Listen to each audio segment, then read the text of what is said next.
You always thought power would look loud. Sirens, convoys, men with guns. You were wrong. Power looks like a city pretending to sleep.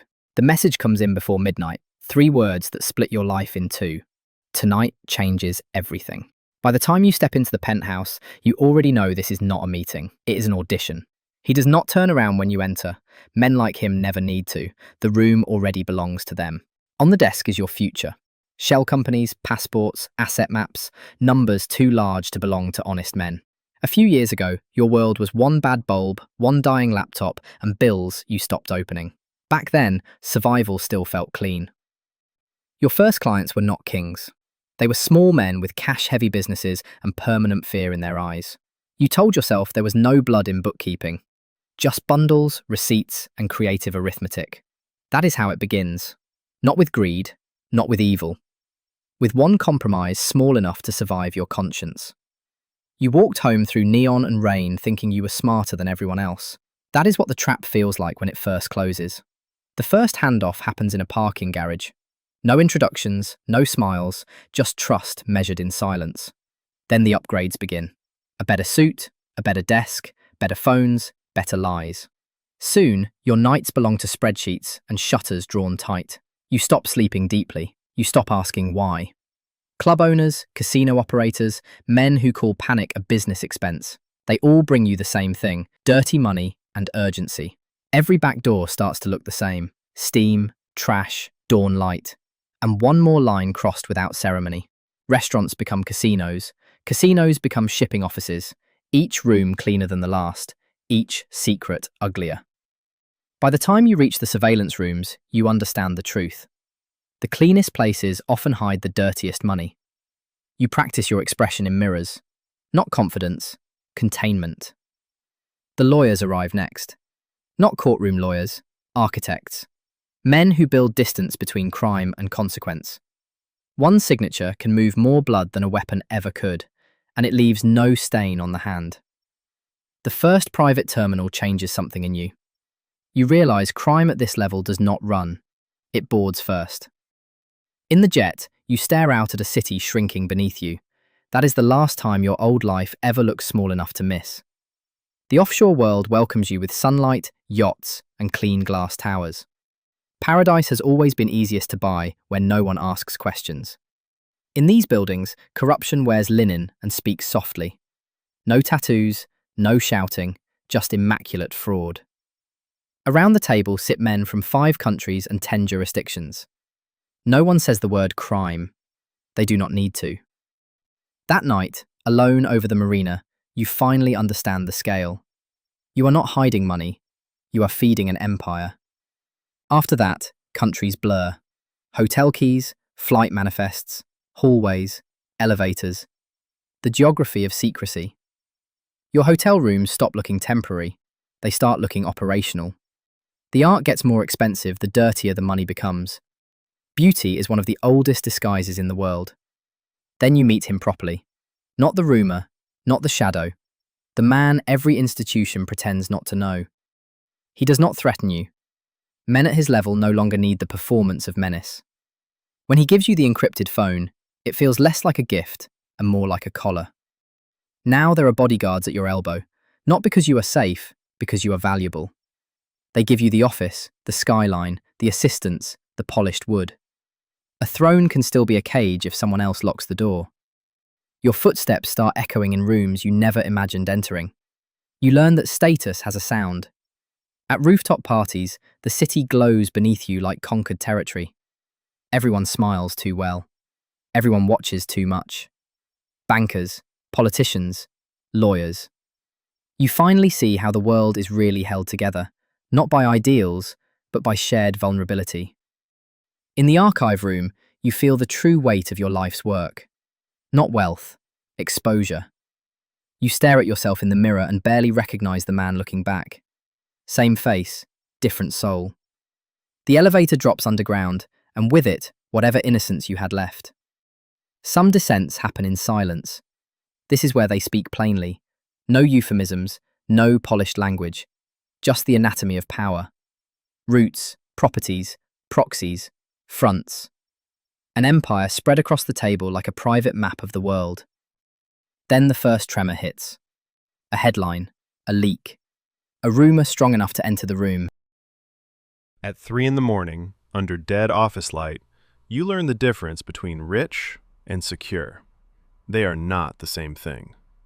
One missing document is all it takes. That is the terrifying thing about empires. They can rot from a single gap. The calls start coming in too fast to answer. Panic, at this level, sounds very educated. People who once held eye contact now find the table fascinating. You can always tell when loyalty starts doing math. The screen lights up with investigators and breaking news banners. Publicly, it is a scandal. Privately, it is a countdown. The boardroom turns into a war room. The coffee gets colder. The voices get flatter. Nobody mentions failure. By the time you are running through another private terminal, luxury has lost its glamour. Now it just feels like expensive panic. The jet shakes in the storm, and for once the sky looks honest. Even metal this expensive can still fall. The next city greets you in gray. No sunlight, no marina. Just wet concrete and consequences. In sealed conference rooms, men who built fortunes on certainty begin speaking in probabilities. That is how you know fear has arrived. The hotel corridor is quiet enough to hear your own pulse. You no longer know which is worse, being followed or not being followed at all. Then one of them appears on the news in handcuffs. A trusted lieutenant reduced to footage and commentary. The safe house strips away the illusion. No art, no skyline, no performance. Only survival. Shredders run, drives disappear, phones are replaced. An empire starts eating its own footprints. In the parking garage, the intermediary can barely stand still.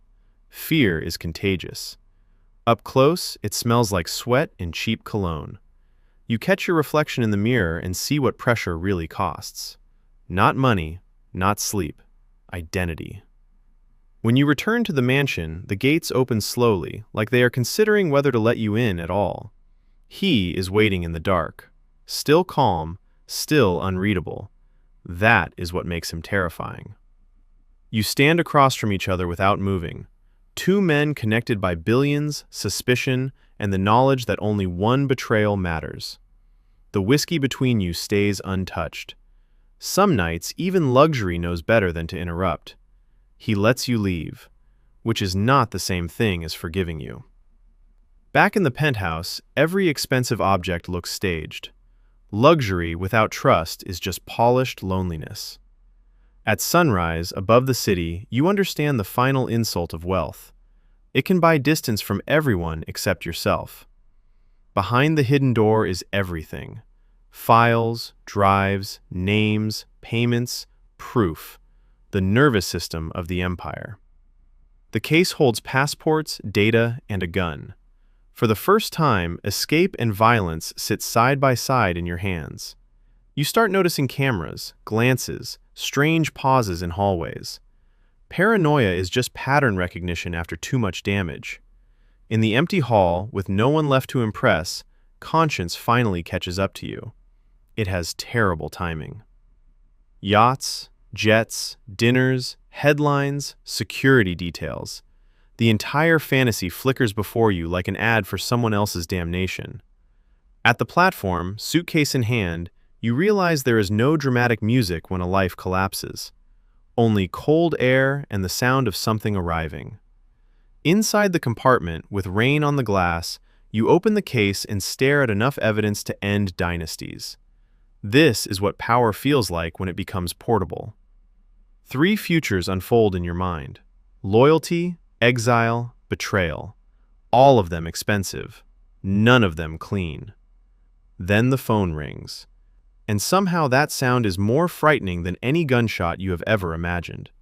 Your finger hovers over the screen. Amazing how the course of a life can rest on one movement that barely counts as motion. Outside, the machine is already moving. Cars, calls, airports. Men in suits who never ask questions twice.